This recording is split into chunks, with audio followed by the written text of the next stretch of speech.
신명기 강의 80번째 시간입니다. 신명기 19장 11절로 21절까지 같이 읽겠습니다. 그러나 만일 어떤 사람이 그의 이웃을 미워하여 엎드려 그를 기다리다가 일어나 상처를 입혀 죽게 하고 이 한 성읍으로 도피하면 그 본 성읍 장로들이 사람을 보내어 그를 거기서 잡아다가 보복자의 손에 넘겨 죽이게 할 것이라.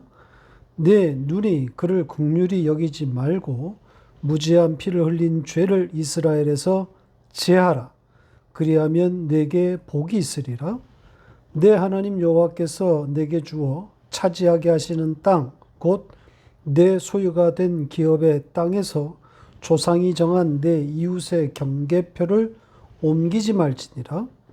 사람의 모든 악에 관하여 또한 모든 죄에 관하여는 한 증인으로만 정할 것이 아니요 두 증인이 입으로나 또는 세 증인의 입으로 그 사건을 확정할 것이며, 만일 위증하는 자가 있어 어떤 사람이 악을 행하였다고 말하면 그 논쟁하는 쌍방이 같이 하나님 앞에 나아가 그 당시에 제사장과 재판장 앞에 설 것이요 재판장은 자세히 조사하여 그 증인이 거짓 증거하여 그 형제를 거짓으로 모함한 것이 판명되면 그가 그의 형제에게 행하려고 꾀한 그대로 그에게 행하여 너희 중에서 악을 제하라. 그리하면 그 남은 자들이 듣고 두려워하여 다시는 그런 악을 너희 중에서 행하지 아니하리라. 내 눈이 긍휼히 여기지 말라.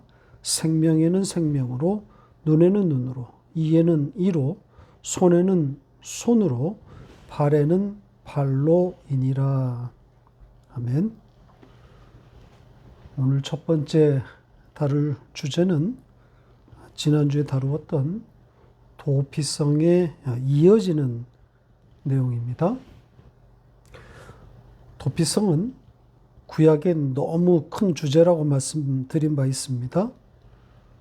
문자적인 내용으로만 보면 아예 다루지 않거나 다루더라도 아주 간략하게 다루고 혹은 끝부분에서나 살짝 다룰 내용이지만, 가나안 정복 전쟁 이전임에도 불구하고 성경에서 가장 먼저 그리고 비중 있게 다루고 있다 그랬습니다.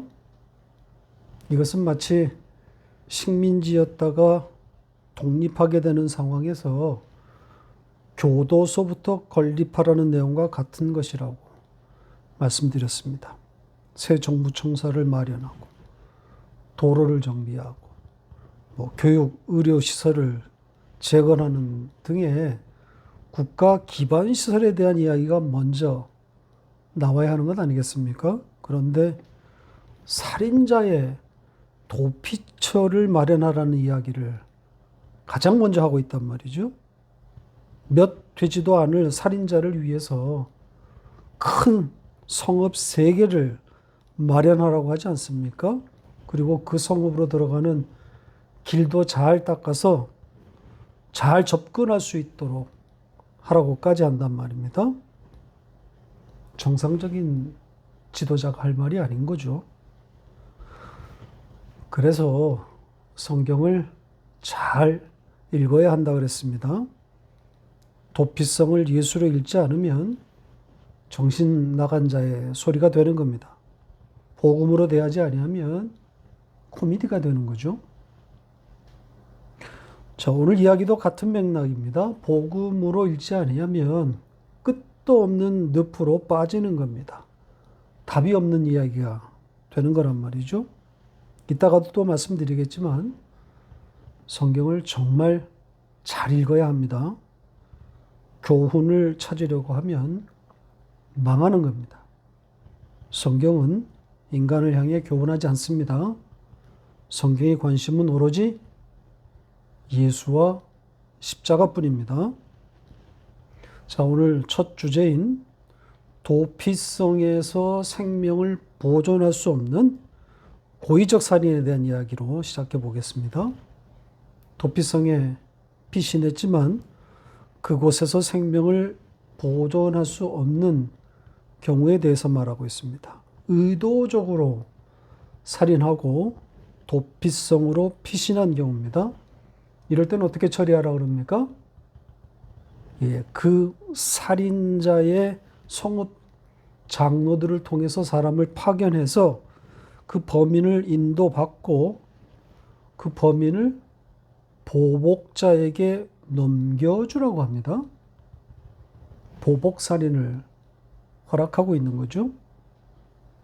그리고 첨부된 내용은 그 살인자에게 긍휼을 베풀지 않고 악을 제거한 것에 대한 복이 약속되어 있습니다. 잘했다는 거죠. 자, 내용상 상당히 까다롭습니다. 보복살인을 허락하고 있다는 것이 더욱 그렇습니다.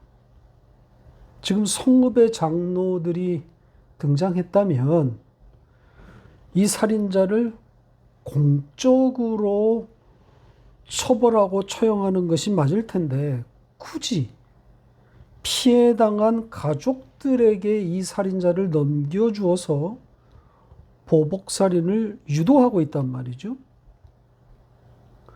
공적으로 처리하지 않고 사적으로 보복하도록 한 점이 특이점입니다.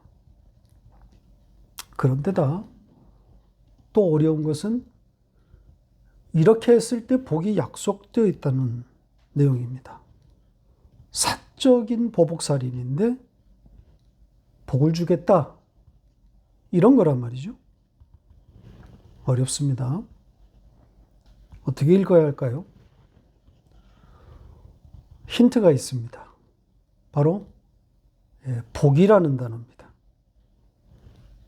복으로 읽으라는 단서가 있단 말이죠. 이 복이라는 단어가 눈에 띄지 않습니까? 자, 우리 성경은 복이라고 번역했지만 원뜻은 선, 의, 이것을 의미하는 토브입니다. 토브가 등장했다는 것은 하나님의 선을 담았다는 거죠. 그러니까 단순한 처벌 규정이 아닌 겁니다. 재판 규칙이나 처벌 규정을 말하고자 함이 아닌 거란 말이죠. 하나님 나라의 특성을 담아놓은 겁니다. 저는 이렇게 봅니다. 무제한 피를 흘린 이 살인자, 보복살인으로 처열당할 이 살인자, 이스라엘이라고 봅니다. 그렇게 볼 만한 대목이 있습니다. 잘 보세요. 자, 이 살인자의 행위를 오늘 본문이 의도적으로 자세히 적었습니다. 11절 다시 보세요. 보시는 것처럼 미워하여 엎드려 그를 기다리다가 일어나 상처를 입혀 죽게 했다. 그리고 도망했다. 자그마치 이 살인자의 동작을 5개의 동사에 담았습니다. 미워했다, 엎드렸다, 숨어 있었다는 거죠. 일어났다, 때렸다, 그리고 도망했다. 자, 이 동작들은 이스라엘이 반복한 하나님에 대한 배신 행위를 고스란히 담았다고 생각합니다. 그리고 장래에 일어날 하나님이 보내신 그 무제한 피이신 예수를 죽인 이스라엘의 행위까지 담았다고 생각합니다. 이스라엘의 의도적 살인이라는 거죠. 그리고 보복살인의 형식으로 이 살인자를 처형하고 있는데 이 부분도 살펴볼 대목입니다. 보복자의 손에 이 살인자를 지금 넘겨주라고 되어 있는데요. 여기에서의 이 보복자는 문맥상 살인당한 피해자 가족이라고 볼 수 있지만 쓰인 단어가 범상치 않습니다. 우리 성경은 보복자라고 번역했는데요. 원문에 따르면 피해 구원자, 피를 지불한 자 이렇게 되어 있습니다. 복수, 안갚음 이런 뜻의 단어가 아니고요. 지불, 값을 주고 사다 이런 뜻이란 말이죠. 그러니까 문맥상으로는 피해가자, 피해자의 가족이라고 할 수 있지만 쓰인 단어로 보면 피를 요구하시는 하나님 이렇게 볼 수 있습니다. 그러니까 하나님이 죽이겠다는 의미가 되는 거겠죠?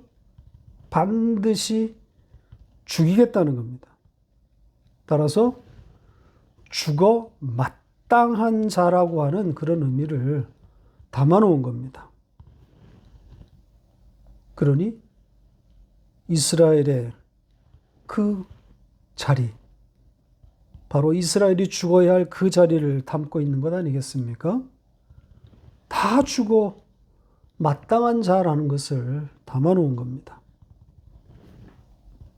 그런데 다 죽어야 할 자들인데 무제한 피가 개입되어서 이들의 죽음이 면하게 되는 바로 구원을 담아놓은 거 아니겠습니까?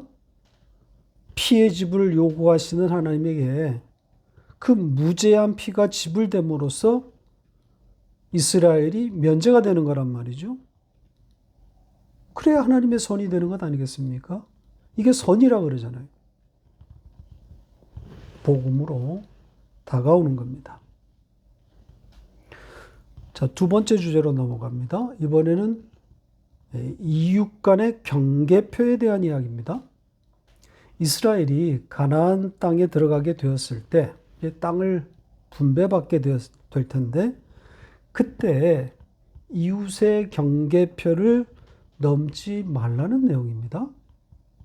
좀 뜨악한 내용이기는 합니다. 아직 가나안 정복 전쟁이 시작되지도 않았고 따라서 땅의 분배 문제는 아주 먼 이야기란 말이죠.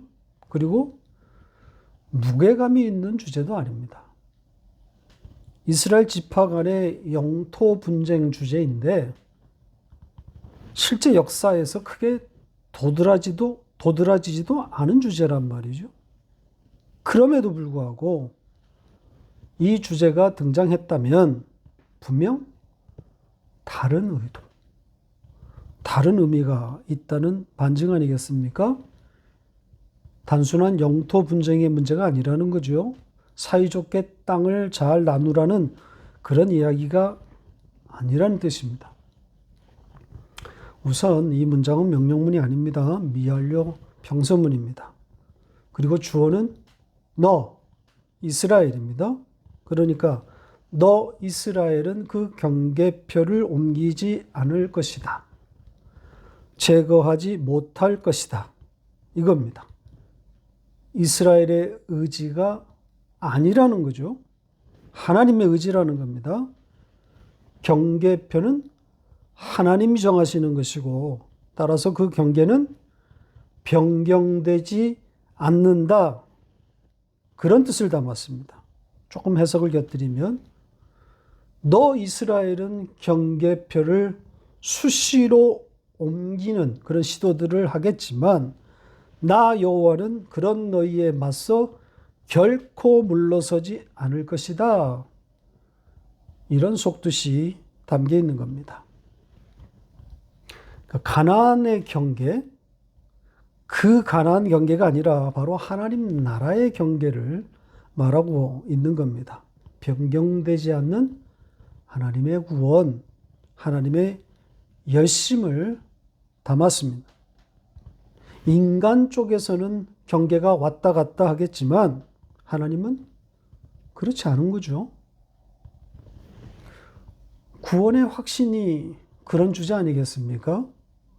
구원을 받은 것 같다가도 내 주제, 내 꼬라지를 보면 흔들리지 않습니까? 믿음이 흔들리고 삶이 흔들리면 구원이 왔다 갔다 한단 말이죠.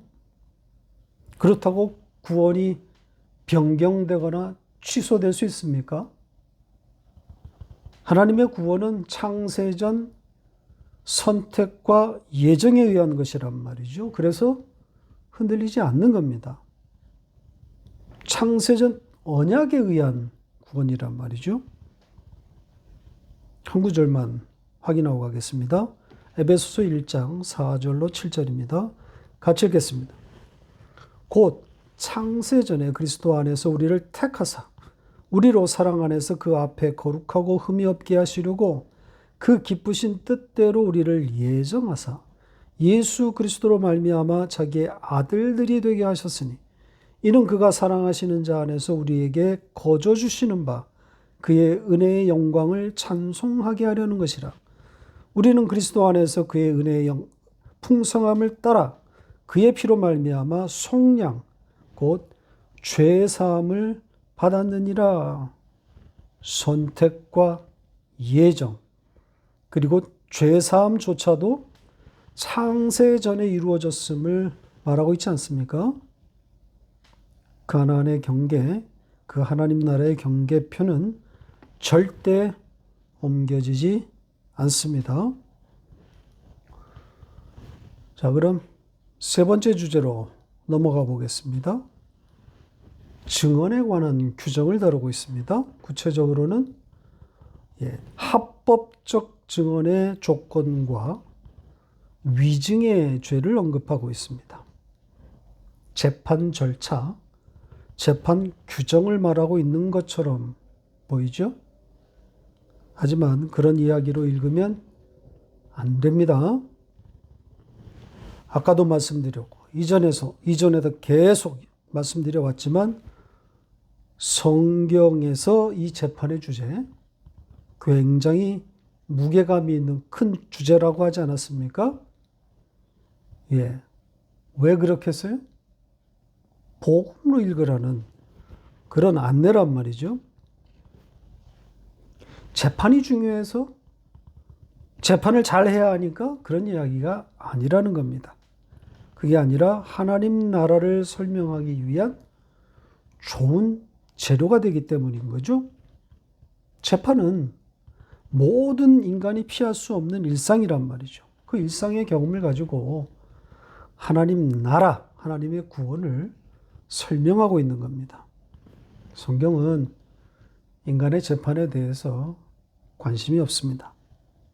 재판의 원리 따위를 말하고 있는 것이 아니란 말이죠. 요즘 한국 사회에서 사법 이슈가 큰데요. 성경을 들먹거리는 사람들이 있습니다. 특히 재판장의 권위에 대해서 신적인 의미를 부여하는 그런 무식한 소리를 하고 있는데 성경은 그런 것 다루지 않습니다.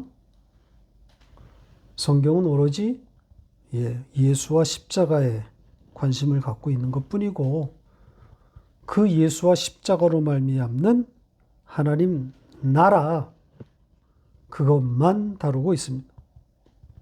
여러분은 성경을 그렇게 보셔야 하는 겁니다. 이런 전제를 가지고 이 세 번째 주제도 한번 살펴보겠습니다. 첫째로 재판에서 증언하게 될 때 한 사람의 증언으로만 하지 말고 두세 사람의 증언을 요구하고 있습니다. 복수의 증인이 필요하다는 취지입니다. 한 사람의 증언을 부정하고 있는 거죠. 대신 두세 사람의 증언이 대조되고 있습니다. 한 사람의 증언을 부정하고 두세 사람의 증언을 채택하라고 합니다. 한 사람의 증언, 그리고 두세 사람의 증언, 무엇과 무엇에 대조겠습니까? 한 사람의 증언은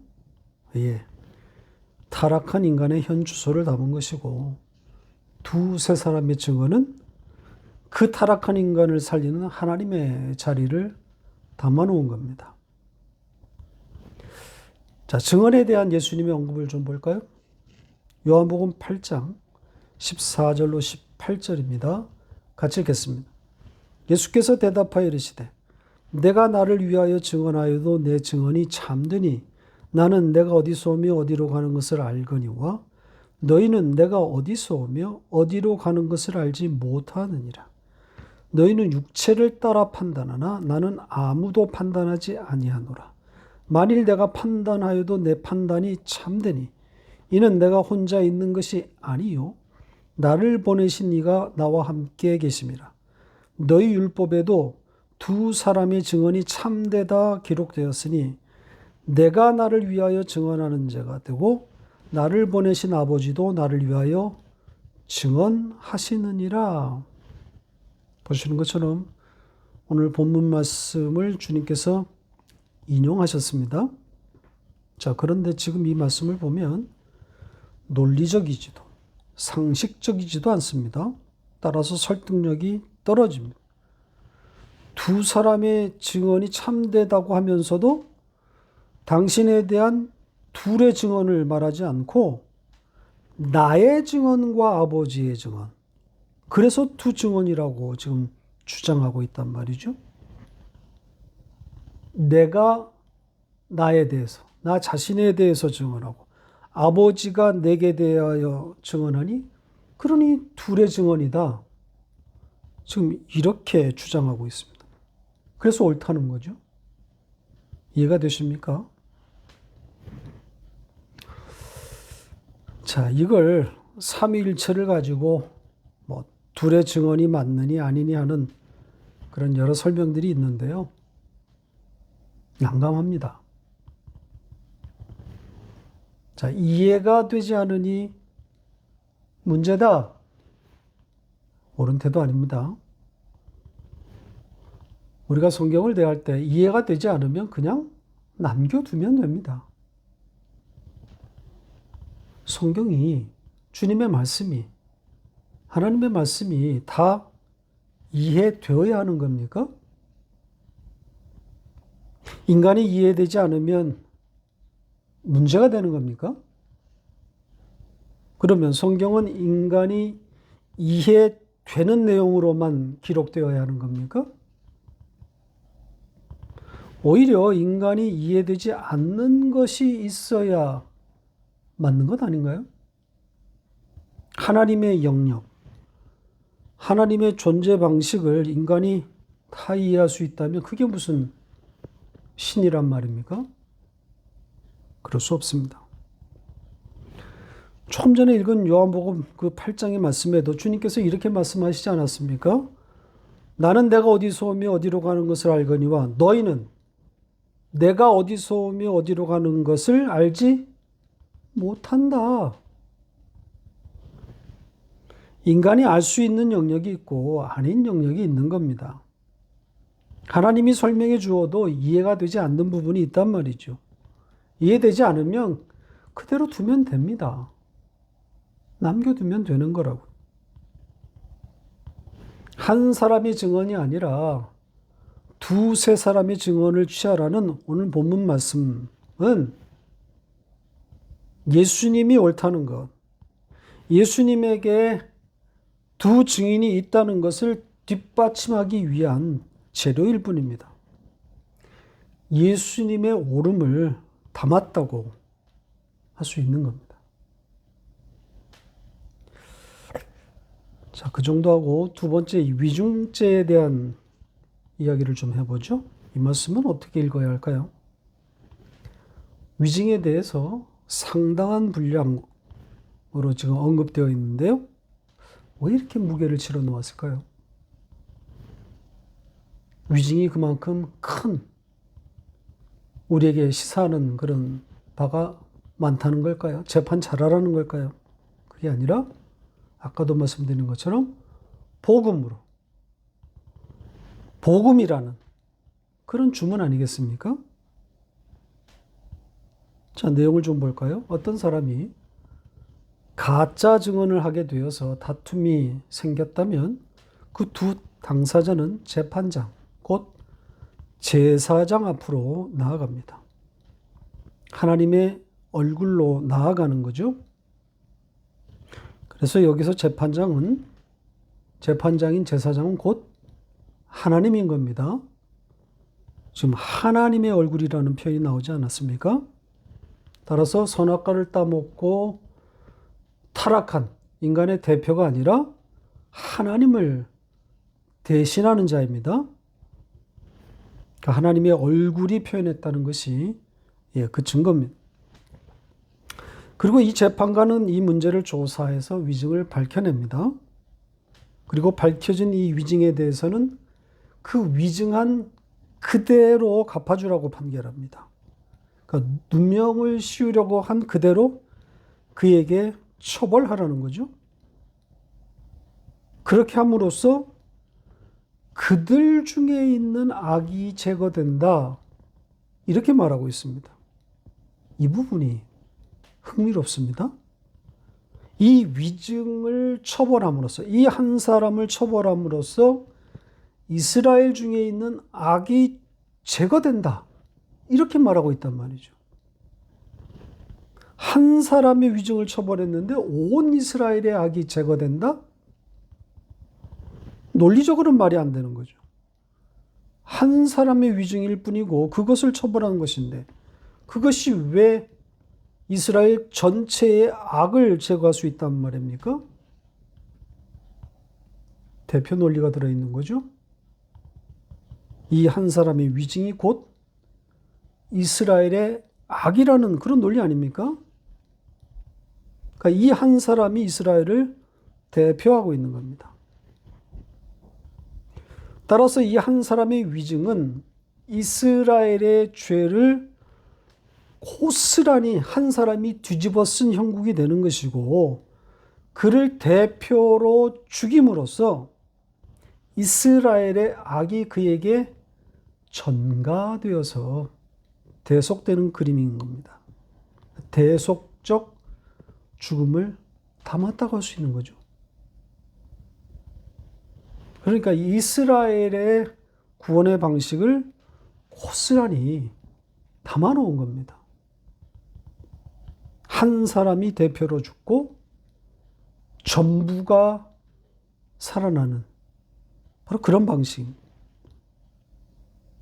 예수의 십자가를 고스란히 담고 있는 것 아니겠습니까? 성경에 이 방식 외에 다른 구원의 방식이 있나요?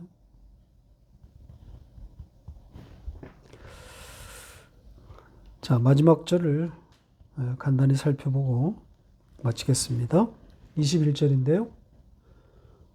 앞의 내용과 연결된 것인지 아니면 독립된 것인지 확실하지 않습니다.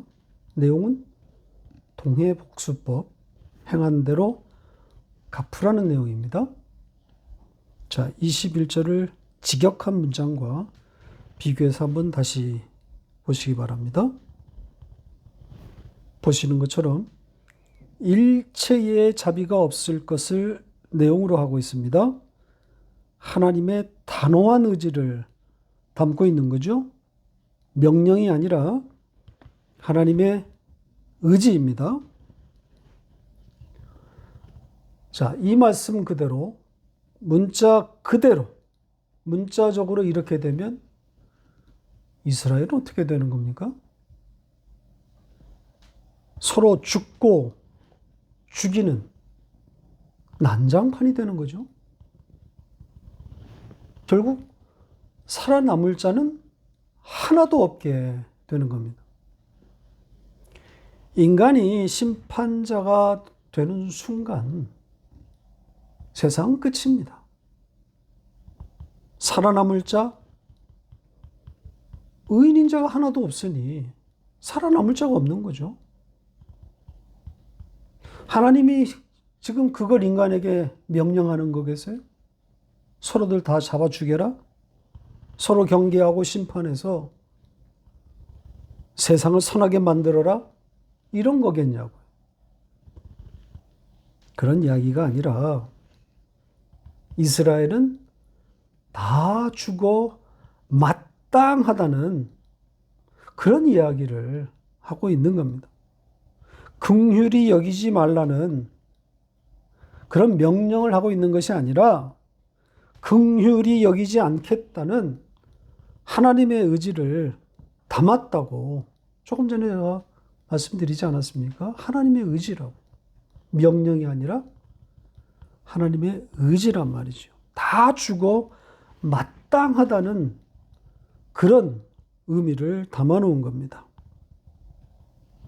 그 이스라엘의 현 주소, 그들의 운명을 담고 있는 겁니다. 죽을 자리인 거죠. 하나님의 자비가 아니면 다 죽어야 할 그들의 운명을 담아놓은 겁니다. 그렇게 죽어야 할 자들이 단지 선택되었다는 이유만으로, 예정되었다는 이유만으로 살아나는 것, 그것이 복음 아니겠습니까? 그래서 은혜란 말이죠. 하나님의 일방적인 자비에 의한, 긍휼에 의한 구원이란 말입니다. 말씀을 맺겠습니다. 오늘 말씀에 부정적으로 등장한 고의적 살인자, 또 한 사람의 증언, 그리고 위증자, 다 우리를 향하고 있는 단어들입니다. 우리가 처단해야 될 사람들이 아니라 바로 우리들인 거죠. 그렇게 죽어 마땅한 우리인데 무죄한 자의 피가 뿌려져서 그것을 덮어쓰므로써 그 대속적 죽음으로 우리가 그 죽음에서, 그 죽음의 자리에서 건져낸 바 된 것 아니겠습니까? 창세전 언약에 의해서 말입니다.